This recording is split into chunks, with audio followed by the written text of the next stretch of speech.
Hello. Good morning. Hi. Hi, so we're going to get started again. Thanks, everyone. Hope you all got your glass of water. I'd now like to introduce our second speaker for today, Tanya Freirich. Tanya is a registered dietitian nutritionist, pardon me, based in North Carolina, and we'll be discussing, does diet make a difference in lupus? So a little bit about Tanya. She has more than a decade of experience in nutrition counseling and a master's degree in nutrition. She's passionate about educating and collaborating with her clients to find their personal path to health. She helps her clients make personalized, sustainable dietary and lifestyle changes to reduce and eliminate flares, symptoms, and side effects. We're really happy and lucky to welcome her back. So thank you, Tanya, and I will turn it over to you. Thank you so much. Let me get my screen sharing going. I am so excited to speak again at this conference. I love speaking about diet, nutrition. It's just such an important piece. So let's get those slides up. Hold on one second. And while you're bringing those up, I will remind everyone that you can put your questions into the Q&A section on the bottom of your screen, and we will go through them at the end of the presentation.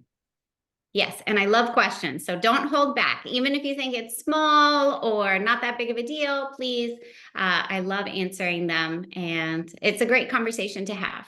So, does diet make a difference is the topic that we're discussing today.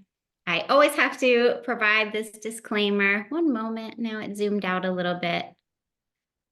Let's fix that for everyone. There we go.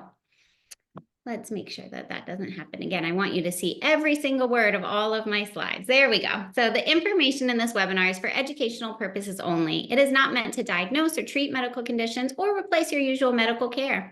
Always consult your healthcare practitioner for the most appropriate individualized medical plan for you before making any lifestyle or nutritional changes. This is always in collaboration with your medical providers to ensure that you're safe and really taking into account all of the considerations that you can with both your diet and your medications, your treatment plan, what's going on with your lupus.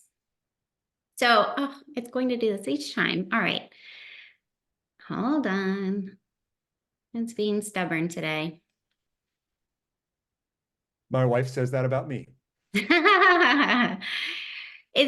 sometimes being stubborn is not a bad thing, but I want all of you to see all of these. I have my PDF as well. So let's see if via PDF it will go better. Always come prepared. So I have it as JPEG and PDF, no matter what technical issues, we've got it. All righty, so it will just scroll down instead this time. But anyway, what we'll be discussing today is just a quick introduction, Lupus 101, the nutrition basics, dietary do's and don'ts, and next steps. What can you do today that is an actionable item that will help you feel better, that will help you have some sort of step forward for your diet? So I always tell people that when you're making diet and lifestyle changes, consider your whole person, your whole body. Building healthy habits takes all of these into account.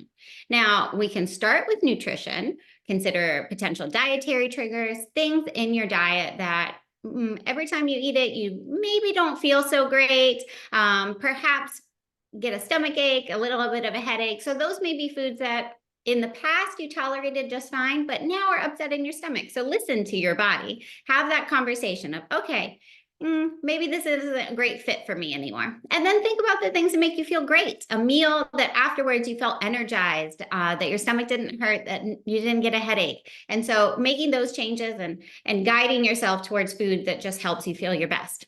But also movement. That's a really important piece. And I completely understand for anyone out there. I also have lupus, so I am speaking from both patient side and practitioner side of a day when you have a lot of joint pain. The idea of working out is just not on your bingo card for the day, and that is totally okay. But gentle movement, maybe doing a little bit of stretching, just getting up every few minutes or in a few minutes every couple hours, especially if you're in a desk job or having a relaxing day at home, just to get your circulation pumping, get your joints moving. That can actually help prevent some of that stiffness and discomfort.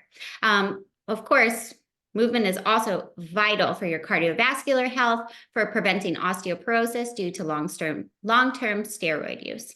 And then your mental health. This is a really big, important piece as well. So managing stress, coping with your chronic illness. If you have access to mental health care, that is a wonderful thing to take advantage of.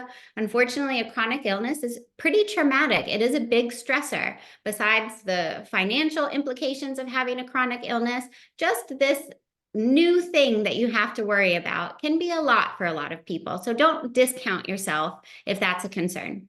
Now, support. So think about your medical providers, your friends, your family, support groups that you can join. This is all absolutely vital to be integrated with nutritional changes, with getting more sleep, with stretching your body, because all of this works together to help you feel your best. And then, of course, environment. So for example, people that are smokers or maybe live in a household with smokers, just reducing your exposure to that sort of toxin can help you feel better. It reduces inflammation to not be around smoke. Or alcohol intake, perhaps reducing that down. And then, unfortunately, we can't always control what's in the air around us. But if you do have any flexibility on what you can be exposed to, minimizing the exposure to things that are toxic is a great idea. Now, leading causes of mortality with lupus, this is a little bit of the sad and depressing side of things, but with this information, then we can cater what we do with our diet and nutrition for better things. So, for example, unfortunately, people with lupus do have 3 to 6 times the risk of death from cardiovascular disease. That could be stroke, that could be heart attack. There's a lot of inflammation going on in our body, and this can equal a greater risk for that cardiovascular inflammation. Now, unfortunately, with some of the medications, we have increased risk for fatal infections. And lastly, kidney failure. Many people with lupus, it turns into lupus nephritis, which is lupus affecting our kidneys, and then that can lead to progressive kidney damage, but it doesn't have to. Certainly in collaboration with your medical providers, making sure that you're all on the same page of what is the best treatment plan, seeking help the moment that you see symptoms that are changing or a big flare, and the diet and lifestyle can all, again, collaborate to help you feel your best and prevent that progressive kidney damage. And where does the nutrition come into things and how does it make a difference? So here's one very, very concrete way that improving your nutrition can help your lupus is that there's been many studies. As you note, I always put the sources down, or if you ever want to know other sources, there's always more than this. I'm happy to share after this presentation, but there's many nutrient deficiencies noted with lupus. It may be, unfortunately, when people feel really sick, they don't have a great appetite. They're not eating that beautiful variety of foods that they need to. Perhaps some of their medications are interfering with their absorption, or perhaps they've had a lot of problems with their gut health and their body is not doing that great of a job absorbing and digesting the nutrients like ideally it would. So I always tell people, have a discussion with your doctor also about some of the most prevalent ones that are low, especially for people with lupus, for example, that are avoiding the sun because of photosensitivity. Ask your doctor about your vitamin D level. So that could be something that ends up kind of progressively getting lower and lower as you are following the recommendations of put on your sunscreen, stay out of the sun. But we do need a sufficient level of vitamin D that helps our immune system regulate itself. And some of these others we'll also talk about. Now, the symptoms of lupus, it's a long list. And again, I bring this up to talk about how nutrition can help. So I'll go through quickly. I'm not going to read them all, but they include extreme fatigue, pain and swelling in the joints, swelling in the hands, feet, or around eyes, Raynaud syndrome, that affects your fingers, headaches, low fevers, brain fog, abdominal pain, nausea, vomiting, rashes, and then some of these other ones on the side. Certainly mouth ulcers, that could be a reason why someone's not eating so well. And this study has been really interesting to hear. Basically, type 1 symptoms are the ones that are really well impacted by conventional treatments. By conventional, I mean medications. So for example, your labs, rashes, cytopenias would be certain lab markers, inflammatory arthritis, that's your joints. Those can be improved with conventional medications. However, these type 2 symptoms, they're persistent, they're chronic, and they're not really responding to immunosuppressants like rheumatologists would love to help their patients with. And these could be the fatigue, the widespread or diffuse pain, cognitive dysfunction, that's that lupus brain fog, or perhaps being a little bit more forgetful than you have been in the past, sleep disturbances, and depression and anxiety. Of course, there's also, okay, how much is depression and anxiety from lupus, or I feel depressed because I have lupus and I'm now limited in what I can do in my life. So not everything's so clear cut, but these are the symptoms where if you can change your diet and lifestyle and really start to reduce your inflammation in other ways, that you can see improvement. So that's really exciting because that gives people a lot of hope. So how can nutrition help? One, obviously, prednisone is one of those things that can cause a lot of people to gain a lot of weight. I kind of joke with people, I've been on prednisone myself, that honestly, you could almost just drink water and gain weight with prednisone. So we've all had that struggle. Prednisone has its use for sure in stopping a flare in its track, preventing some of that kidney damage if that is what's going on with your lupus, but people generally don't want to be on it long term. Food intolerances, that's another place where working with a dietitian can be really helpful. Some people may not realize what is causing the intolerance for them. Improving their nutritional status, so those vitamins that perhaps they're not getting enough of. Working with a dietitian, working on your diet could be a great avenue to improve your vitamin and nutrient intake, prevent deficiencies, or fix them if you already have them. And our gut microbiome and our gut integrity. This is such an amazing area of research.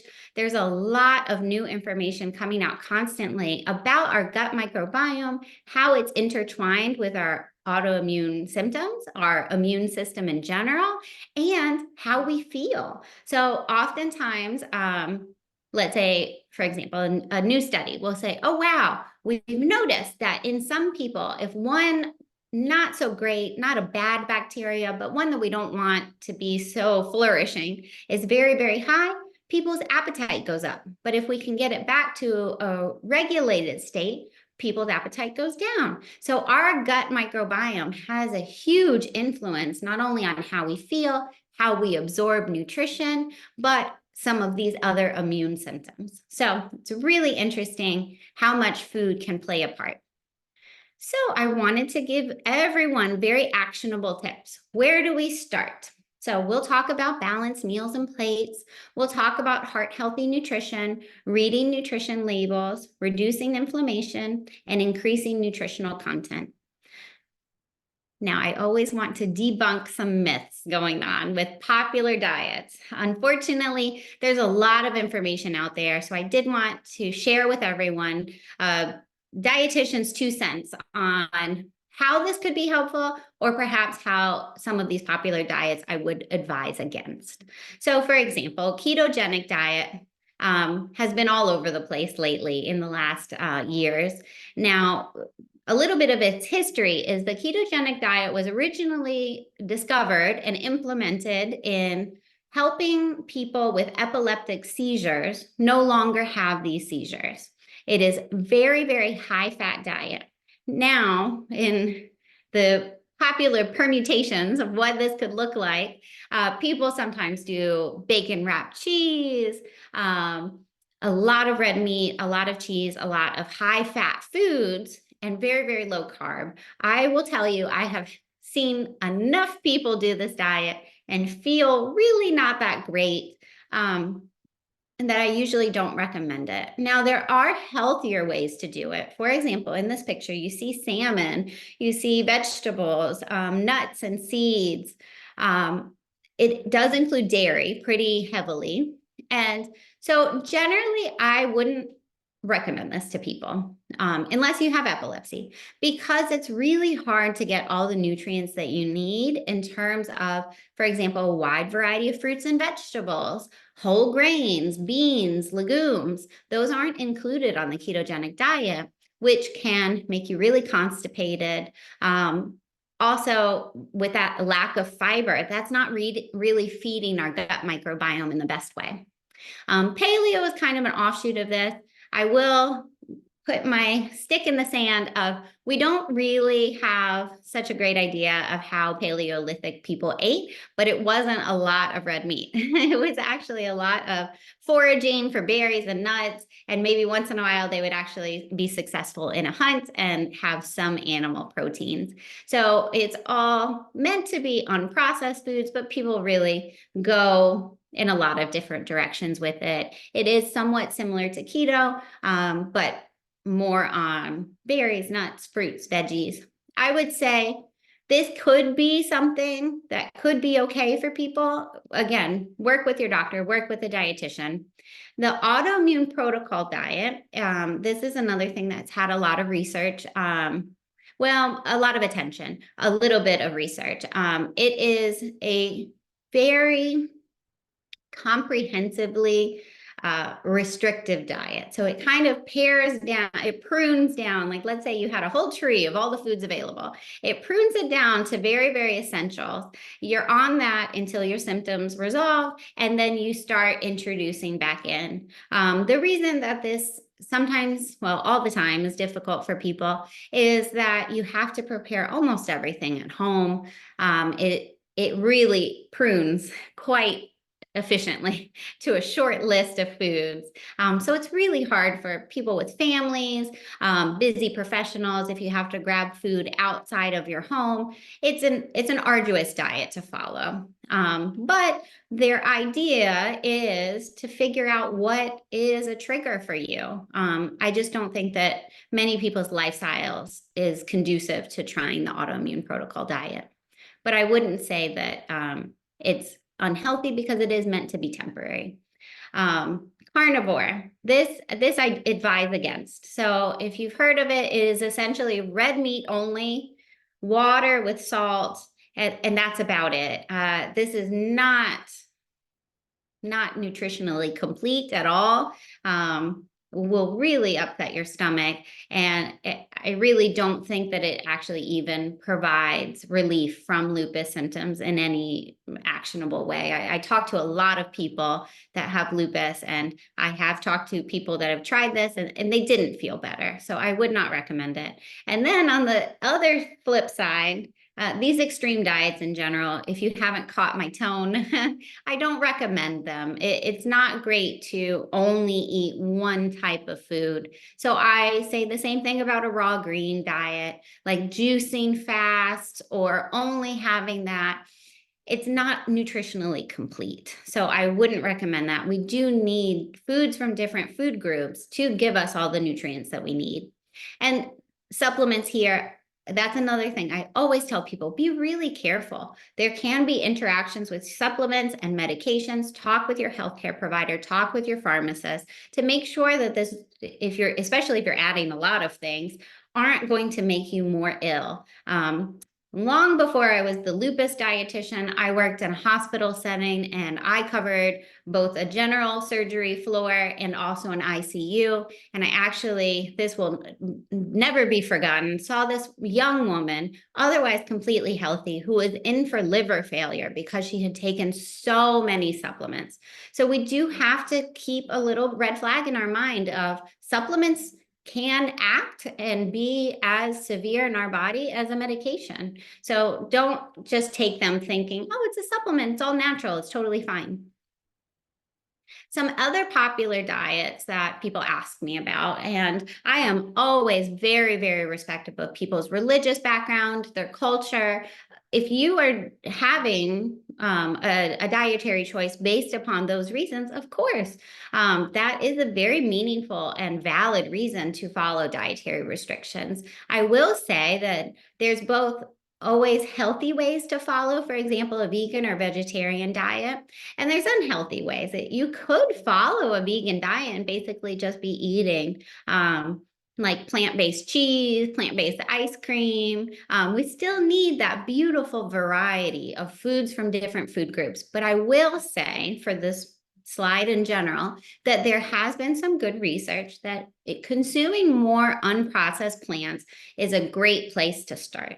If you are thinking about, okay, here's my whole diet, what change can I make? I would say if you're consuming a whole lot of processed meats like deli meats, hot dogs, bologna, Spam, these sorts of red meats or processed meats that have a lot of additives and preservatives, switching 1 meal, 2 meals of those per week to something like beans, lentils, chickpeas, another source of protein from a plant can be something that's actually really helpful for your kidneys, could be a great way to reduce inflammation in your body. Now, if you're following a vegetarian or vegan, or maybe an omnivore diet where you're consuming some animal protein, pescatarian, you're consuming some fish, with lots of unprocessed foods, lots of vegetables, this could be really nice. It's very anti-inflammatory, and always as much as unprocessed as we can get. That's wonderful because you're cutting out things like sodium, trans fat. Those are usually things added to processed foods and not so great for us. We'll talk more about that later. Now, the examples of what our plate could look like, and again, this is respective of so many different cultures, different cuisines, but I generally tell people this is another great place to start. So for example, 50% of the plate, if you can fill it with veggies, that's a fantastic place to start. If you can keep the starch to about 25% of the plate, and then have a source of protein, whether it's beans, chicken, fish, lentils, chickpeas, mushrooms, tofu for 25% of the plate. And granted, not everybody needs these exact ratios, but this is just kind of a general rule of thumb. Then that ensures that you are getting lots and lots of servings of vegetables in your day, which is amazing. And you see there different ways that this could look and different cuisines, and any cuisine can fit this very easily. And so before, when I talked about a cause of mortality for people with lupus, I mentioned heart health, and I did not want to say that as a depressing thing, but as, okay, this is a risk that exists. What can we do to mitigate that risk, to prevent that risk? So what we can do in our diet is reduce our salt intake. That is, for example, sodium. It helps reduce our blood pressure, and it helps reduce our fluid retention when we consume less salt or sodium. Salt and sodium is generally found in processed foods. So for example, if you made beans from scratch and you soaked them overnight, you cooked them, you control every bit of how much sodium is in it. But let's say you had a canned soup, that may have quite a bit of sodium added as a preservative to make sure that that soup stays shelf fresh for a very, very long time. So you can always, for example, canned foods in general, like if it's canned beans, you can rinse them and reduce some of the sodium if you don't have the time to prepare beans from scratch. Avoiding things like fast food and even going to locally owned restaurants can be a great way to reduce your salt intake. Fast food, especially if you look online, you can see their menu and their nutrition. A meal, and I've done this with so many people, can range somewhere from 700 milligrams for like a kid's meal, all the way up to 2,500 milligrams for an adult meal, and exceed that. So for everyone's point of reference, the recommended amount of sodium that you consume just as an average adult is less than 2,300 milligrams. Some organizations say even less than 2,000 milligrams. And then for people with really severe or kidney disease that has progressed, it may be even as strict as 1,500 milligrams of sodium per day. So then a fast food meal that's providing 2,300 milligrams of sodium in one meal is way too high. So just being careful with your sodium. We will look at a nutrition label, and for example, when you're in the grocery store, if you're comparing two very similar things, we'll talk about how you can find the lower sodium thing, but still get something that you enjoy. I did touch upon reducing red and processed meat before. This helps reduce our cholesterol. It reduces our sources of sodium. Hot dogs, for example, are super high in sodium. So is bologna, Spam, a lot of those processed meats. Saturated fats, which can raise our cholesterol and can raise inflammation, and nitrates and nitrites. Also reducing trans fat. So trans fat is basically a fat that has been modified. This is only in our food system. Trans fat really doesn't exist in nature. And it increases the shelf stability and the time before something expires, which is great for food companies, but not so great for us. It was pretty quickly found out that those trans fat increases our heart disease risk even more so than saturated fats. So when we reduce that, we reduce our inflammation, we reduce the cardiovascular disease risk, and we all win. So the sorts of things that have trans fat may be processed baked goods, like, those 12 packs of croissants at the superstores that somehow stay fresh for 2 weeks, even though if you went to a bakery and got a croissant, by the next day it would be completely stale. That probably has trans fats. Biscuits, crackers, cookies, those sorts of little snack goods may have trans fats in them. So just keep an eye out. But what can we replace it with? So heart healthy choices. Instead, we can increase our fresh produce. That's going to have basically no sodium. I think celery is the highest sodium fresh produce item, and it barely has anything at all. But when we increase our intake of fresh produce, we're increasing our intake of phytochemicals, antioxidants, fiber, vitamins and minerals, and that can help reduce the inflammation in our body. Lower glycemic or higher fiber foods. So for example, I put in brown rice in a salad, but those sorts of things, the foods that generally have a lot of fiber are things like whole grains, beans, legumes, veggies, fruits. And those are also the sorts of things that are very low in fat. You can certainly add fat. Cooking with olive oil, cooking with avocado oil can be heart healthy as well. Those are the heart healthy fat choices. But those sorts of foods, when we consume a lot of fiber, it actually helps us excrete cholesterol. So that can help our heart health in another way.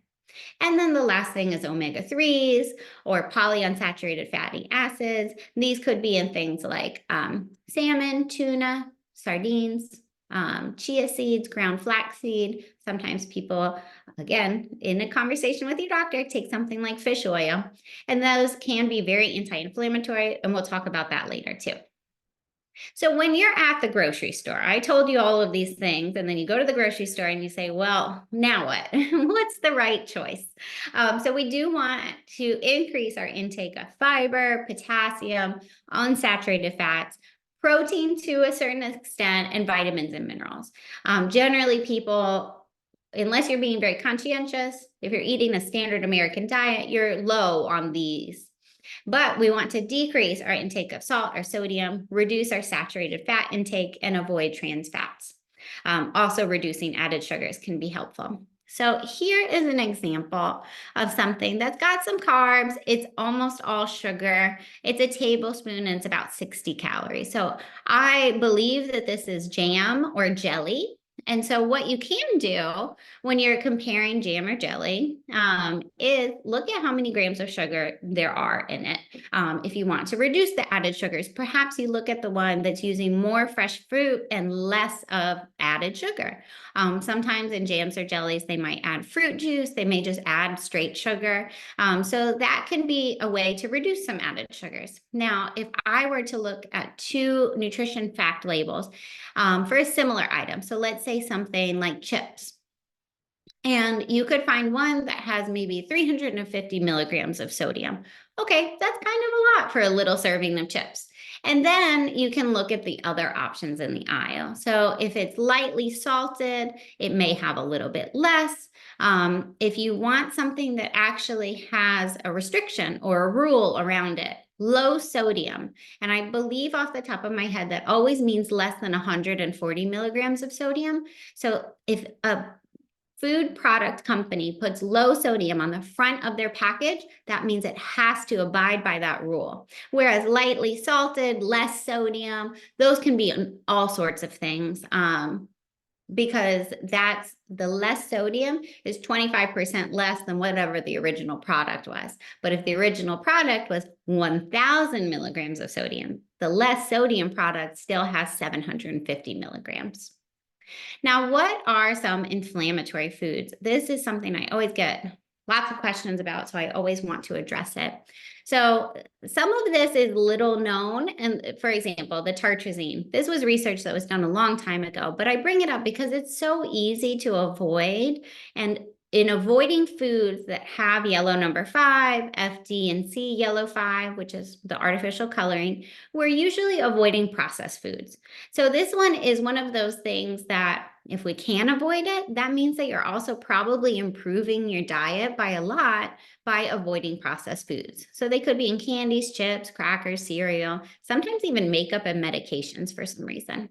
Now, high fat, high salt foods, those could be the TV dinners, the frozen meals in the grocery store, canned foods, fast foods. These are very high in saturated fats and very high in sodium and not so great for us.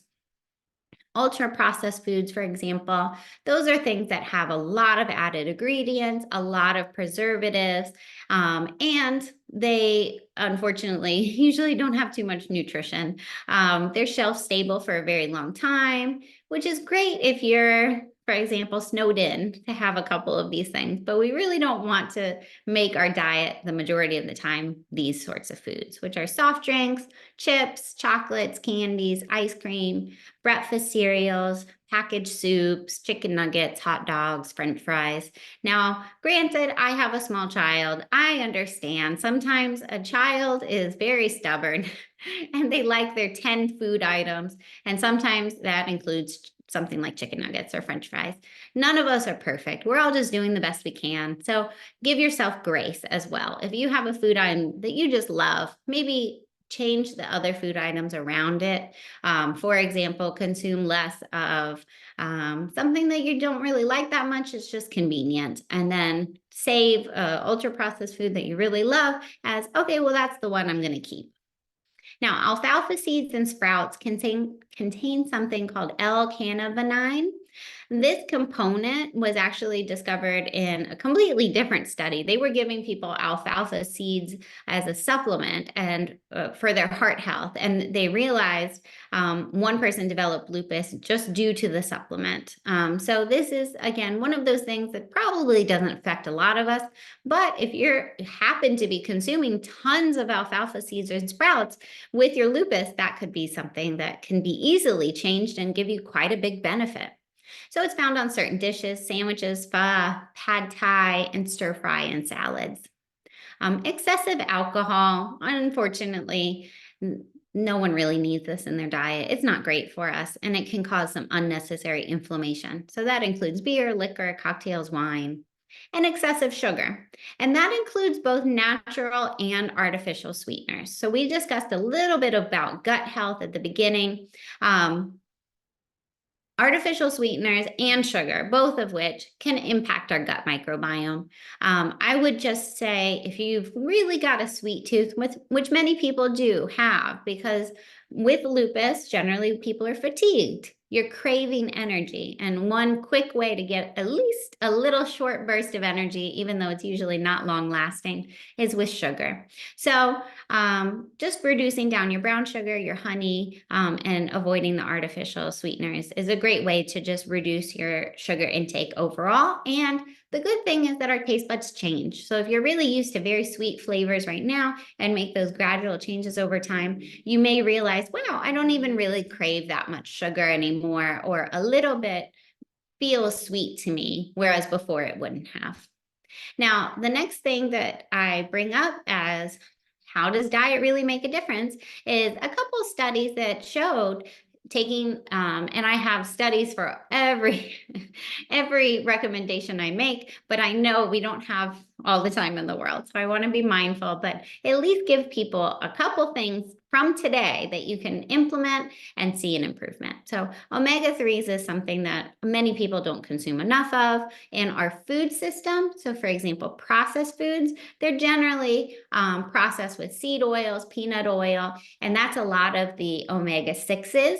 There's nothing wrong with omega-6s. It's really our ratio. We don't need through the roof omega-6s and none of omega-3s. We need a more balanced ratio.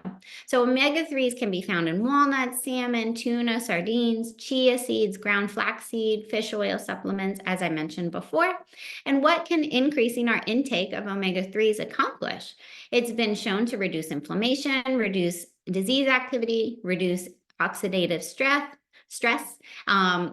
If you're talking to a rheumatologist or we have any rheumatologists in the room, it can improve BILAG scores. So there's quantifiable changes that improve when someone includes this in their diet, which is really exciting. Now I have a small case study, another example of does diet make a difference? So for example, and this is with as little information to be identifying as possible, but I had a client, she was a female with lupus. She came to me with fatigue and pain and problems with her gut health. She was on medications and she still is, but when we worked together starting in January, she started dietary changes as my client. Those are always very personalized, but big picture, she reduced her inflammatory foods, she limited her sodium intake, she increased her intake of anti-inflammatory foods like vegetables, fruits, omega-3s. She increased her water intake. She addressed her vitamin deficiencies. That's a big deal. And then prioritized sleep and the movement that she could do while she wasn't feeling her best. And then by March, she felt her energy was much better, reduced pain. She was able to exercise and socialize again. Her digestion had improved. She said she felt like a new person. So I want to give the example just to give everyone hope out there that diet can make a huge difference. And please consider your diet and what small changes you can make to help yourself feel better. And another quick takeaway slide of helpful changes. So things that you can do today. So maybe think about adding more vegetables to your plate. Now we're coming into the season where, and granted, you lucky people in California get access to all these wonderful produce items all year round. But zucchini, summer squash is coming into season. Thinking about vegetables that you like. So you do not have to eat every vegetable under the sun. If you have 7 vegetables that you really enjoy eating, perhaps just rotate through those. Broccoli and cauliflower are always delicious, I think, and very nutritious, and can be very easy. Cauliflower has certainly had its moment in the sun. So you could have cauliflower rice, cauliflower mashed, cauliflower, I think they make it into crust now, pasta, everything. So think about different ways that you can get the vegetables on your plate consistently. And it doesn't always have to be salad. It could be cooked as a stir fry, in a soup, in a smoothie. Healthy fats like the omega-3s, that could be the nuts and the seeds, especially if you're not a fatty fish type of person, and that's okay. High intake of unprocessed foods. So as we were talking about before, how can we reduce our saturated fat intake? How can we reduce our sodium intake? Maybe look at your week diet and think, okay, where am I getting a pretty processed food? Like maybe it is a hot dog. Maybe it's a Little Debbie snack cake, and not that brand in general, just a snack cake in general. What can we do to kind of step down the scale and do less and less processed? For example, perhaps you just have a piece of chicken thigh instead of the hot dog. Well, the chicken thigh, if it's just raw meat that you're cooking at home, you get to control how much sodium goes in there. It is much lower in fat, and you can season it however you'd like.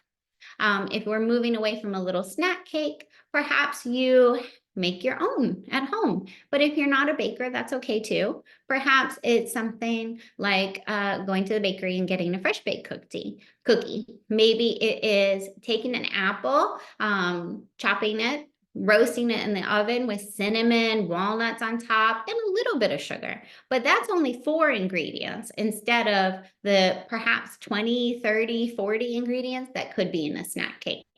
So there's lots of ways to get the thing that we're looking for in a little bit less processed way. Less meat, more plant proteins. So red meats, pork, perhaps we do that a little bit less, and we have something like chili with a bunch of different beans, kidney beans, or perhaps consume something like hummus on your sandwich instead of deli meat. These are ways to move towards more plant proteins. Add gut healthy choices. So these could be things like probiotics, yogurt, kombucha, kefir, miso soup. There's a lot of really cool options out there now because I think people are realizing, oh, probiotics seem kind of important. So companies are responding with more choices. Spices. So flavoring your food with things like turmeric, ginger, cinnamon can be an amazing way to give it flavor, but also help reduce inflammation in your body. All 3 of those spices that I listed are beneficial in certain ways. For example, turmeric has been found to help with lupus nephritis. There was a study out of Iran. Cinnamon has been helpful for people that have elevated blood sugars, perhaps with their prednisone. And ginger is helpful if you're feeling nauseous. So great. We have all of these things that can help us feel better in different ways. And rethink your drinks. So sugar sweetened beverages are usually where people are getting a lot of their sugar intake. So it could be sodas, it could be juices, it could be, whatever at the coffee shop that has tons of syrup and whipped cream on top and a little bit of a drizzle of something. Perhaps just taking it slowly down in terms of how much sugar. So maybe 2 pumps instead of 3 pumps of syrup in your coffee drink. Maybe drinking 1 more glass of water instead of a glass of soda or juice throughout your day are all great ways to reduce your sugar intake. And I want to say a big thank you to everyone for coming, for listening to me speak today. Please do find me and follow me on social media. I am everywhere as the Lupus Dietitian on Facebook, Instagram, TikTok, YouTube. My website is the Lupus Dietitian. I help people both one-on-one with nutrition counseling, but I also have group programs, and every so often I even create ebooks and lupus meal plans that you can buy as an online item if working with me isn't quite in your schedule right now. So I try to help people in any way that I can, and I love doing these free webinars so that everyone can get a little bit of information about how diet and lifestyle can play a big part in how they feel. I do see one chat and one question. Oh, yes. So the chat is just a reminder. And then let's see if there's something in the Q&A. We have a bunch of questions, actually. Oh, great. Okay, so I can't see them, but if you'd like to share, I'm ready. So first and foremost, Tanya, thank you so much for your presentation. It was really, really interesting. I learned a lot about it. Thank you. I was listening in kind of a split mind between what I had for breakfast and, oh, now what should I have for dinner? So I really appreciate that. But we're going to go through the Q&A portion now. We'll begin, obviously, with the questions that were asked. If we can't get through them all, we will email you the answers. So the first one that came in online was, and there are two questions that are somewhat similar on this. Are electrolyte packets in water generally good or bad for people with lupus? Oh, that's a great question. And so this is where I love speaking about these things because it really depends. So electrolytes are great if you are exercising, if you are out in hot weather and you're losing a lot of sweat, if you've had a stomach bug, maybe you've had a lot of vomiting or diarrhea and you really need to replete yourself. Now, electrolyte powders on a daily basis probably aren't necessary. You're probably getting good amount of electrolytes through your food. The one thing that I would tell people as like almost a little asterisk on electrolyte powders in general is just be careful. Sometimes they add a lot of food colorings to them. Sometimes they have artificial sweeteners. And then sometimes they might have a lot of caffeine, which if you're sensitive to it, it may not help you feel your best. Also, I find that artificial sweeteners sometimes give people headaches or upset their stomach. So just being careful with your electrolyte powder choice, but it could be totally fine for someone with lupus. I wouldn't say that, oh, that's definitely a no-no. Thank you. I'm going to skip down to one that's somewhat related. The question is, how do you feel about meal replacement like cassava and others? Oh, great question too.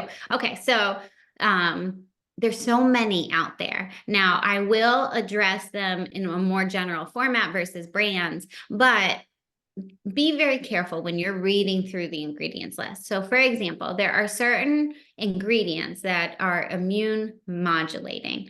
They are helpful. There are some ingredients that are immune stimulating, which upregulates your immune system's activity, which can include the autoimmune activity. On those ingredient lists, sometimes I feel like these meal replacement companies just feel like more is better, and they just keep adding things in. And you may not feel your best after consuming something that has too many immune stimulating ingredients in there.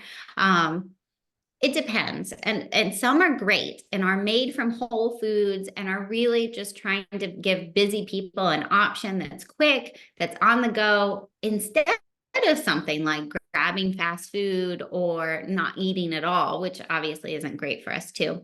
I would just talk it over with your doctor, look at the list of ingredients before making the decision. And I would also consider it as a backup plan instead of, oh, every day for one of my meals a day, I'm going to have this meal replacement.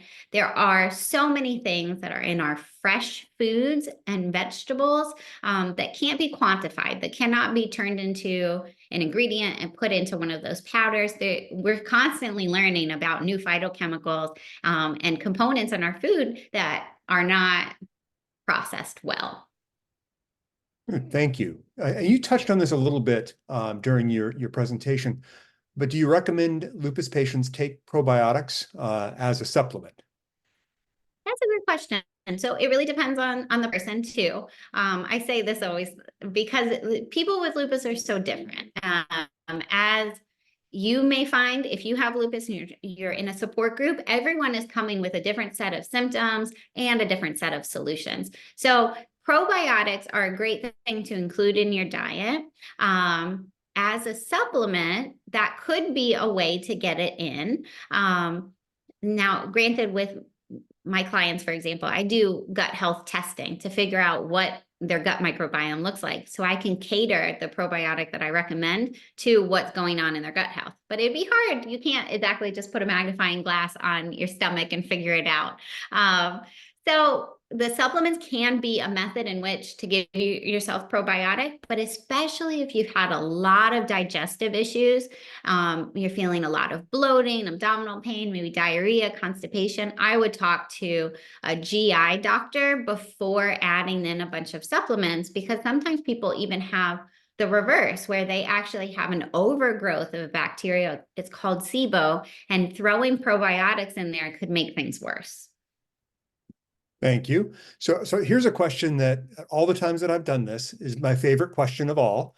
I carry hot sauce with me when I go to restaurants. So the higher the heat, the better for me. But this question is, what about hot sauces or sriracha? Do these cause inflammation, or should lupus patients stick to spices instead? Oh, great question. So for the people that love the spices out there, honestly, as long as you're not having any problem with acid reflux or burning in terms of you're causing yourself discomfort, that can certainly be something that's part of your diet. And it sounds like it brings both of you joy and makes your food a lot more flavorful. So no, when I say spices, it could be spicy spices. It could be herbs.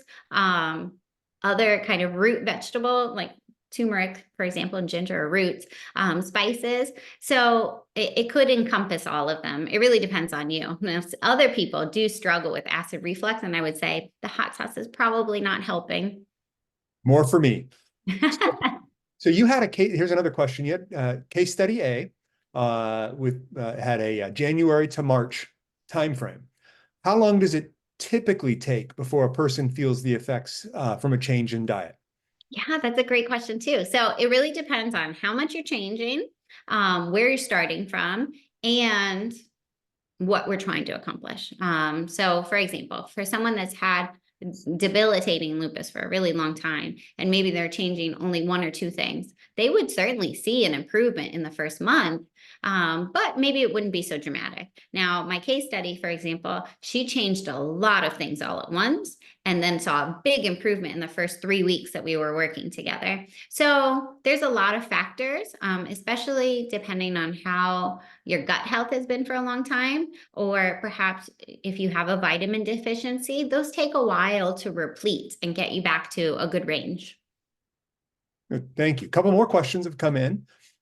You mentioned meats, and you mentioned pork as a red meat. Is pork considered a red meat?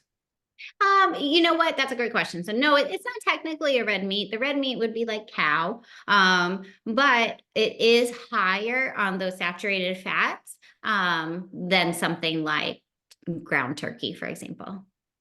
Good, thank you. The last question we have so far, Mhm. you mentioned intake of water, and then you also talked about juice. And so this question reads, I've been told that there's water in coffee, water in juices, and that those all count towards my water intake. How do you feel about that?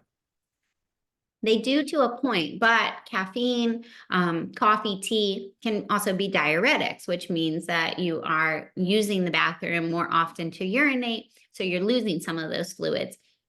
So I would not say it's the same consuming 10 glasses of water. And please don't do this consuming 10 glasses of coffee in the day.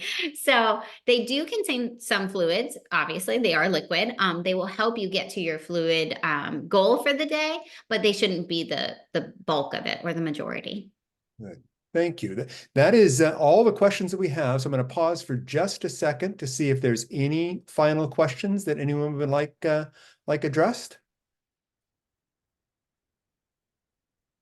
Okay, not seeing any. Thank you again. That was an outstanding presentation. I know I learned a lot from it.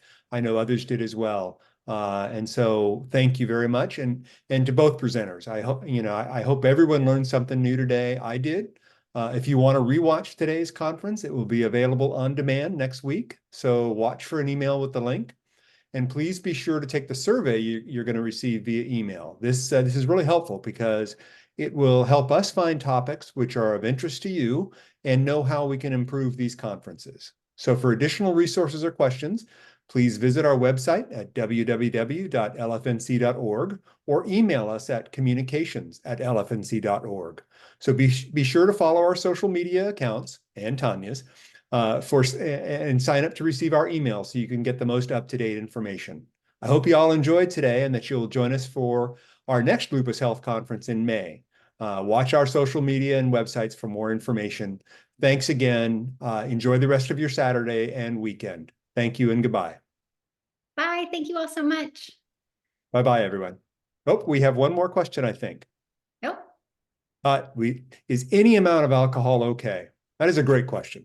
That is a great question. So I also, I always tell people you have to live your life. So sometimes dietitians or let's say influencers are very, very strict and you can never have this again, or diets may be very, very strict, but we live our lives. We live in the world.